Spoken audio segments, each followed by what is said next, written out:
सवाल सबसे बड़ा ये है कि ये जो ईरान का राजनीतिक भविष्य है, जो सामाजिक भविष्य है, उसको लेकर किस तरह की तस्वीर अब इसके बाद सामने आएगी, उसको लेकर हमारे साथ एक्सपर्ट्स का एक पूरा पैनल होगा।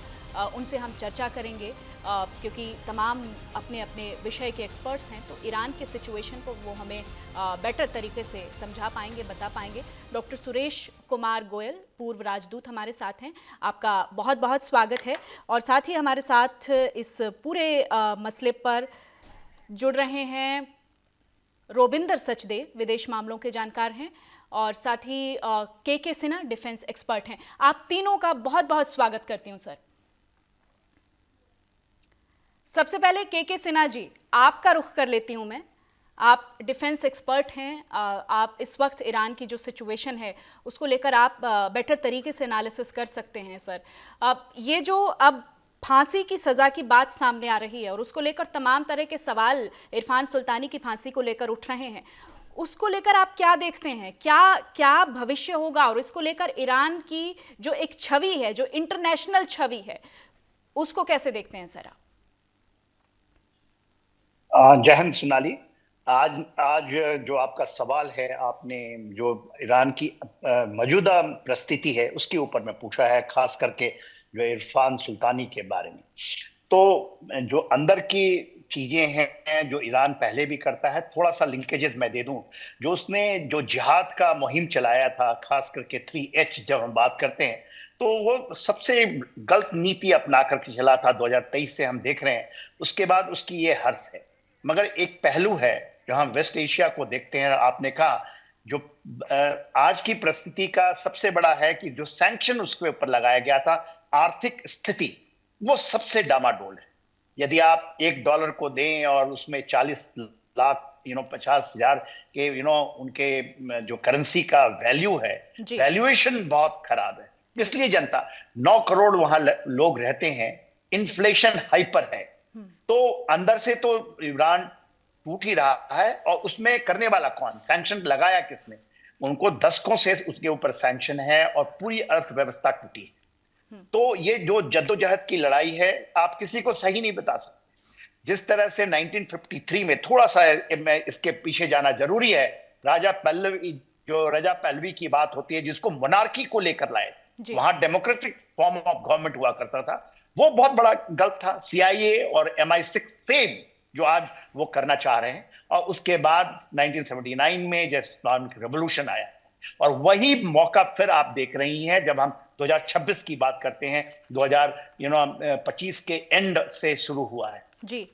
तो आप किसी को सही नहीं बता सकते कि दोनों पक्ष में बहुत डिफॉल्ट लाइंस हैं, बहुत। ठीक। मगर आपने पूछा कि क्या इरफान सुल्तानी को दे देंगे, क्योंकि देखिए ईरान के अंदर में 9 करोड़ जो जनता है, उसमें जो आज के दिन में हैं, जिसमें बाजारी बहुत ज्यादा है और लोग त्रस्त हैं, तो सड़कों पे हैं। वो भी चाहते हैं कि किसी तरह सैंक्शन से पीछे छूटे, और सैंक्शन के लिए जब तक सत्ता परिवर्तन नहीं होगा तब तक नहीं होगा, मगर करना बहुत डिफिकल्ट है। जी। अमेरिका यदि सोचता है कि डायरेक्ट मिलिट्री इंटरवेंशन से वो सत्ता को बदल देगा, तो ईरान ने अपने को बहुत मजबूत किया है। IRGC 1,50,000 है। 10 लाख के आसपास में आपके उसकी फौज है, उसमें 1,50,000 तो IRGC है कि एब्सोल्युटली उन्होंने एक मिलिशिया खड़ा किया है। तो ये उसको मिलिटरली डिफीट करना मेरे अनुसार पॉसिबल नहीं है। स्टैंड ऑफ अटैक से क्या करेंगे? जो अमेरिका करता है कि हम स्टैंड ऑफ अटैक में आकर के बॉम्ब गिरा देंगे और ये कर देंगे। हाँ, लोग त्रस्त हैं उनकी तरफ से। और आसा अमीनी आपने 2022 में देखा था, उस समय भी इसको दबा दिया गया है। मगर मेरे ख्याल से ये बहुत आयरन फिस्ट से आए हैं, और जी। आज के दिन भी चाइना और रशिया उनके साथ खड़ा दिखाई देता है। जी। मेजर रिटायर्ड के सिन्हा जी, आपके पास मैं लौटूंगी। हमारे साथ रोबिंदर सचदेवा जी भी जुड़े हुए हैं, विदेश मामलों के जानकार हैं। रोबिंदर सचदेवा जी, बड़ा महत्वपूर्ण सवाल यहाँ खड़ा होता है कि जो एक पूरी कानूनी प्रोसेस है, एक उचित कानूनी कार्रवाई की बात कही जाती है, लेकिन इरफान सुल्तानी के मामले में अगर हम देखें तो एक वकील तक भी उनको पहुंच नहीं मिली है। और क्या ये मानवाधिकार कानूनों का उल्लंघन नहीं है? क्या ये एक साफ संदेश देता है कि एक ह्यूमैनिटी और जो मानवाधिकार की बात कही जाती है वो जिंदा है? ईरान में कम से कम?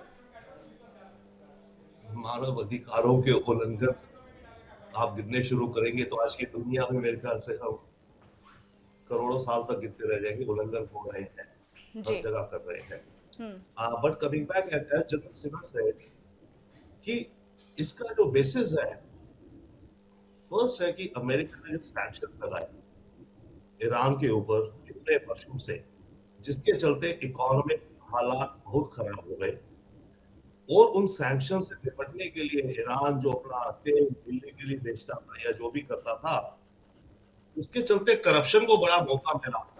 क्योंकि जो ये रेवोल्यूशनरी गार्ड हुए या जो पावर में जो लोग थे, वो साइड बिजनेस भी अपना पैसा एक्स्ट्रा और बना रहे थे। जी। राइट। तो लोगों में अब ये गुस्सा है कि महंगाई इतनी हो गई है, करेंसी की वैल्यू कहां चली गई, एकदम खत्म हो गई है, और कुछ चंद लोग हैं जो भी है और पैसा कमा रहे हैं। जी। हालांकि ये करप्शन मानिए आप क्लेरजी और इस्लामिक जो मुल्लाज है उन पे इतना ज्यादा नहीं, पर ज्यादा है उनके आसपास के जो लोग रेवोल्यूशनरी गार्ड। तो ये ना अभी जो हो रहा है, ये जो फांसी का फैसला है, इस समय रेजिम का ये आई थिंक डिसीजन है, अगर हुआ, कि एक सख्त, कहे बहुत सख्त सिग्नल भेज रहा है, मैसेज भेज रहा है अपनी आवाम को कि हम सख्ती से डील करेंगे ये जो अभी हो रहा है। इन रेजिम का एक और ये भी कहना है, वो कहते हैं कि हम समझ रहे हैं कि महंगाई बहुत है, इन्फ्लेशन है, जी। और लोगों का प्रोटेस्ट करना जायज बनता है, उनसे सरकार बात करेगी, कुछ रास्ता निकालेगी, पर क्या निकालेगी कोई सोल्यूशन नहीं है। और फिर वो ये कहते हैं कि ये जो प्रोटेस्ट हैं, इनमें काफी लोग वो जुड़ गए हैं जो कि एजेंट्स हैं मोसाद के, अमेरिका के, और ऑफ कोर्स डोमेस्टिक अपोनेंट्स भी हैं इस रेजिम के। बिल्कुल। तो वो, विदेश मंत्री तो इसको यहाँ तक कह रहे हैं कि ये आतंकी युद्ध है। जी हाँ, इनफैक्ट अभी वो इसराइल के साथ इनका 12 दिन का युद्ध हुआ था ना, हम्म। अभी कुछ महीनों पहले।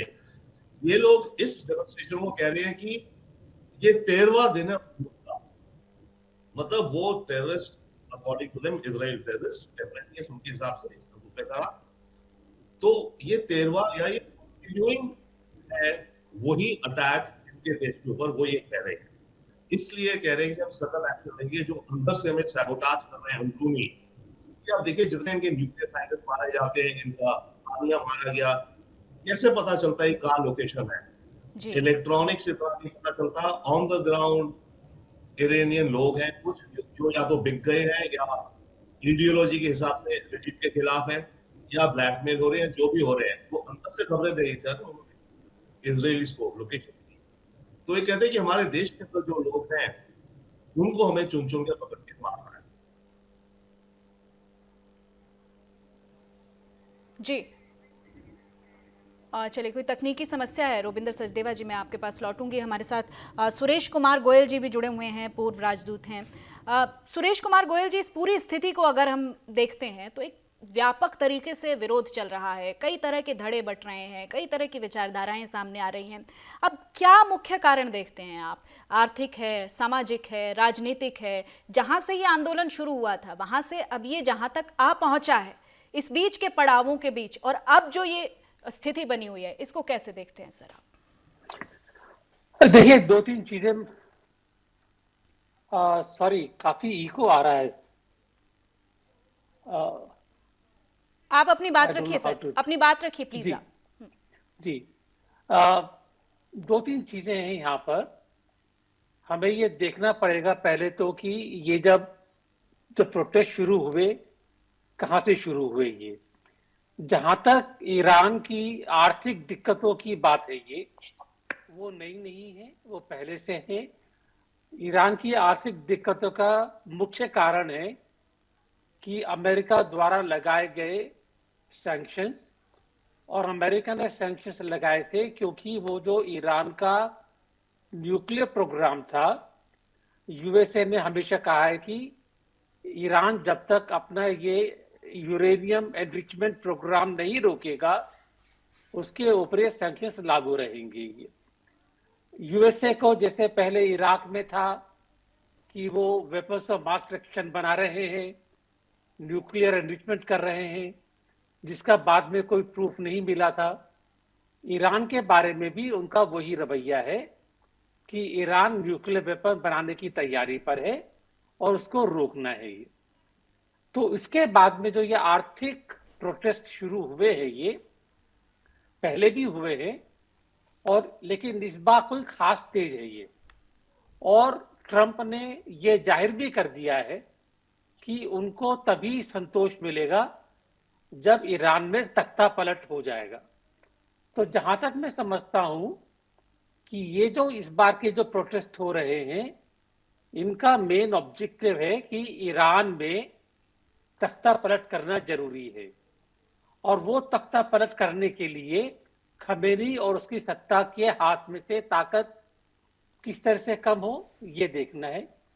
इससे पहले मेरे 2 को पैनलिस्ट हैं, वो बता चुके हैं कि जो खमेनी की जो ये रिजीम है, इसके हाथ में से ये ताकत खत्म करना इतना आसान नहीं है। जी। काफी काफी मजबूत है, चलता रहेगा। तो यूएसए की स्ट्रेटेजी क्या होगी?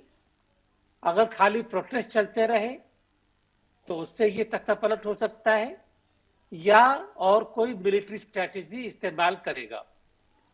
मुझे लगता है कि यूएसए मिलिट्री स्ट्रेटेजी इस्तेमाल करने की तैयारी में है, जी। जिसका एक इंडिकेशन ये भी है कि जो एयर बेसिस है ये यूएसए के कतार में, उनके ऊपर और स्ट्रेंथनिंग का काम शुरू हो चुका है ये। तो अगर यूएसए को ईरान के ऊपर एक्शन लेना हुआ तो इनके जो मिडिल ईस्ट में एयर बेसिस है, जी। वहां से उनको काम करना होगा। और वहां पर सऊदी अरेबिया, कतार, ओमान, उनका ईरान के लिए क्या एटीट्यूड है, ये एक महत्वपूर्ण विषय रहेगा। जहां तक मैं देख पा रहा हूं अभी, अगर ईरान में तख्ता पलट हुआ भी जी। तो उसमें सऊदी अरेबिया वगैरह को कोई ज्यादा परेशानी नहीं हो। तो सब मिलाकर के अमेरिका तख्ता पलट की तैयारी में है और उसके लिए मैं समझता हूं कि वो मिलिट्री स्ट्रेटेजी काम में ले सकते हैं।